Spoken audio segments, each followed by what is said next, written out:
पूरी फ्लाइट में मैं बस शादी के बारे में ही सोचती रही। मैं बहुत एक्साइटेड थी। एक बहुत महंगी ड्रेस खरीद कर घर जा रही थी। मेरा होने वाला पति मेरी वेट कर रहा था। मैं एक बीवी बनने वाली थी। ये सोचकर तो मैं खुशी के मारे रो ही पड़ी। तभी अचानक मैं अपनी कुर्सी से उड़कर बाहर गिरी। ये क्या हो रहा है? प्लेन नीचे की तरफ बहुत तेजी से बढ़ रहा था। जब मेरी आंख खुली तो हम एक बीच पर थे। मैं बहुत घबरा गई। इधर उधर देखा, खुद को देखा। मुझे नहीं लगता था कि मुझे कोई चोट आई है, पर आसपास सिर्फ पत्थर और जंगल। घबराए हुए सभी थे और मुझे जानवरों से वैसे ही डर लगता है। प्लेन तो कहीं दिखाई नहीं दे रहा था। आखिर सब कहाँ गए? मैंने अपना फोन ढूंढा, अपनी जेब में चेक किया, वॉलेट, कुछ भी नहीं था मेरे पास। मैं अपने होने वाले पति से कैसे बात करने वाली थी? मुझे कुछ समझ नहीं आ रहा। जब क्रेग ने मुझे प्रपोज किया था, मेरे माँ बाप बहुत खुश थे। आखिर उनकी बेटी को अपना राजकुमार मिल गया था। वो हमेशा मुझे ये बताता था कि मैं कितनी लकी हूँ, क्योंकि उसने बहुत सारी लड़कियों में से मुझे चुना है। मैं घबराती थी कि कहीं मैं पूरी नहीं पढ़ पाई तो। अब मेरी शादी बस एक हफ्ता दूर थी। मैं यहाँ फंसी थी, किसी को ढूंढ रही थी, कोई भी मेरी मदद कर देता। तभी मुझे एक आदमी दिखाई दिया। मैं भागकर उसकी तरफ गई और उसे बताने लगी कि मेरा प्लेन कैसे क्रैश किया था। शायद वो मेरी मदद कर सके। वो मेरी बात ढंग से समझ नहीं पा रहा था। उसे इंग्लिश नहीं आती थी। बस वो मुझ पर लाइन मारने लग गया। किस्मत अच्छी थी, वहाँ साइड पर एक लड़की जा रही थी। उसने उस लड़के से कुछ कहा और वो पीछे हट गया। फिर वो मेरी तरफ मुड़ी और कहने लगी कि मैं काफी खूबसूरत हूँ। मैंने तो मेकअप भी नहीं कर रखा था। क्रेग तो मुझे इस तरह से घर से निकलने भी नहीं देता। उस लड़की ने कहा कि यहाँ के लड़कों को फर्क नहीं पड़ता। पूरे आइलैंड पर सिर्फ 10 लड़कियां थी। मैंने उस लड़की से मदद मांगी। उसने कहा कि यहाँ ना कोई फोन है, ना पुलिस, सिर्फ एक बोट चलती है, नाव, जो मुझे मेनलैंड तक ले जाएगी। फिर उसने कहा कि वो बोट बहुत महंगी है, पर मेरे पास तो जेब में 1 रुपया भी नहीं था। अब मैं क्या करूं? मैंने आज तक अपनी लाइफ में कभी भी काम नहीं किया था, पर लग रहा था कि इस सिचुएशन से निकलने के लिए मुझे काम करना ही पड़ेगा। 6 लड़कों का एक ग्रुप हमारी तरफ चलता हुआ आ रहा था। उनमें से एक ने हमें देखकर कुछ कहा। पता नहीं वो क्या चाहता था। वो लड़की हंसने लगी और उसने कहा कि यहाँ कोई पॉइंट्स नहीं मिलेंगे। वो लड़के कुछ भी करते, बस हमें अपने साथ ले जाना चाहते थे, क्योंकि यहाँ लड़कियाँ नहीं थी ना। तब मुझे एक आइडिया आया। यहाँ पे इतनी कम लड़कियाँ थी और लड़कों को सिर्फ एक चीज चाहिए थी। तो मैंने सोचा कि यहाँ एक सिडक्शन कोर्स शुरू कर देती हूँ लड़कियों के लिए। आखिर क्रेग ने मुझे वुमेन्स ट्रेनिंग पर भेजा था और मुझे वहाँ जो जो सिखाया गया था सब याद था। ये कोर्स के बदले में मैं पैसे ले लूंगी और यहाँ से जल्द निकल पाऊंगी।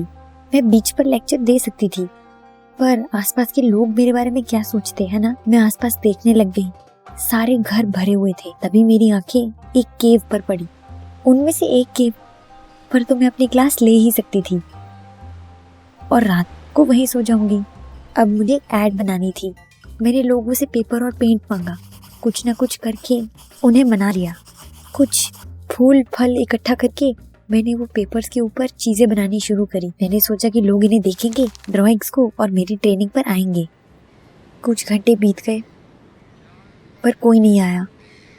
तभी केव के अंदर एक आदमी आया। वो काफी अच्छी अंग्रेजी में बात कर रहा था। उसका नाम रिच था। उसने कहा बाकी सब की तरह वो भी चाहता है सीखना कि लड़कियों को कैसे सेड्यूस कर सके। उसे 1 हफ्ते की इंडिविजुअल ट्रेनिंग चाहिए थी।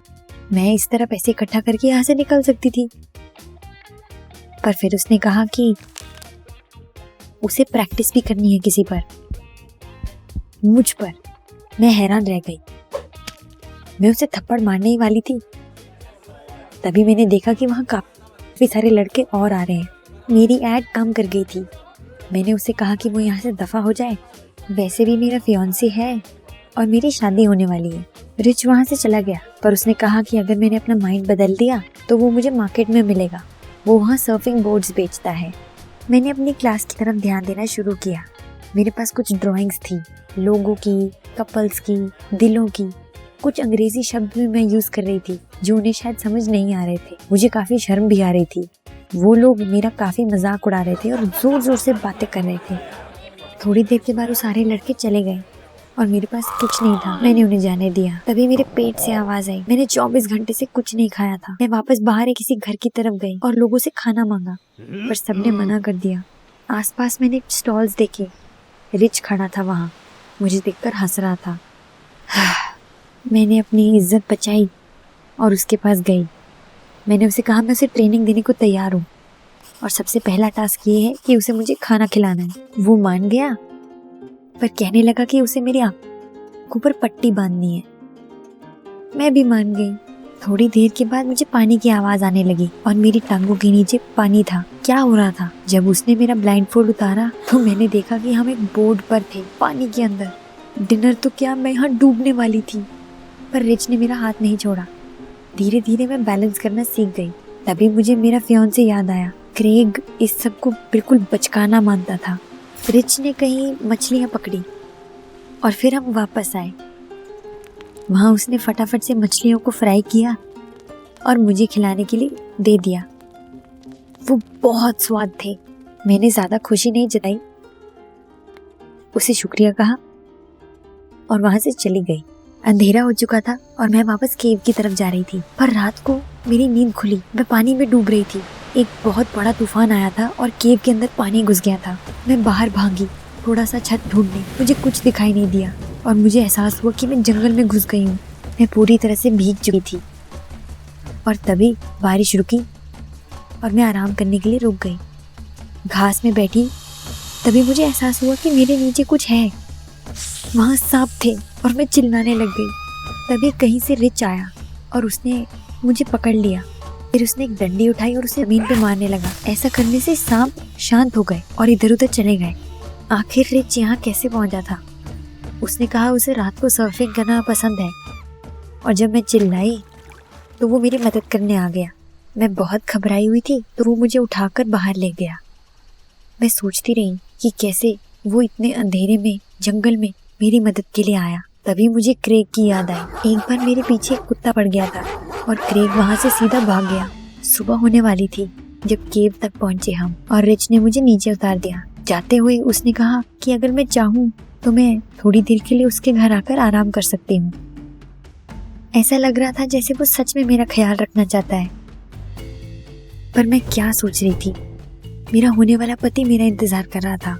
बाकी का पूरा हफ्ता मैं रिच से थोड़ा दूर ही रही, बस उसे पढ़ाया और कुछ नहीं, क्योंकि मुझे डर था कि कहीं मुझे वो पसंद ना आने लगे। एक शाम मैंने फैसला किया कि मैं पैसे गिनती हूँ कितने इकट्ठे हो गए।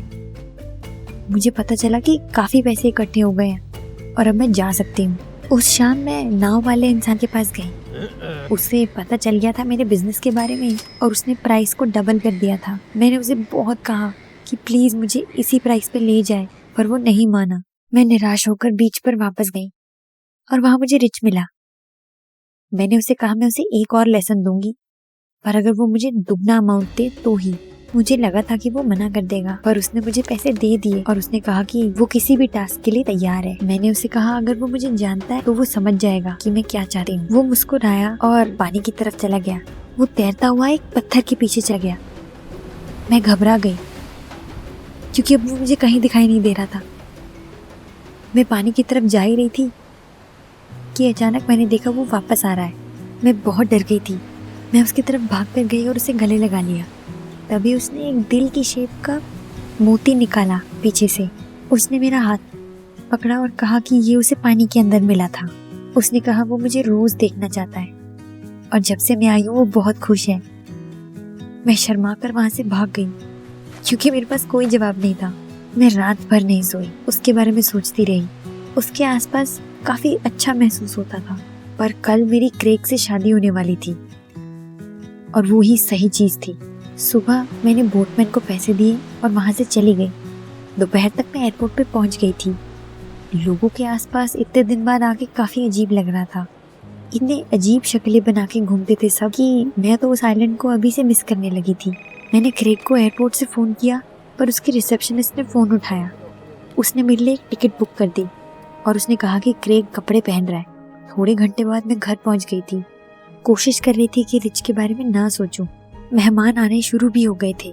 जब मैंने क्रेग को देखा, उसने मेरी तरफ देखा और वो बहुत गुस्सा हो गया। उसने कहा मुझे कोई हक नहीं था इस तरह से एक हफ्ते गायब होने के लिए और मैं बहुत गंदी लग रही हूँ। मैं उसे प्लेन क्रैश के बारे में बताने लगी, पर उसने मेरी बात ही नहीं सुनी।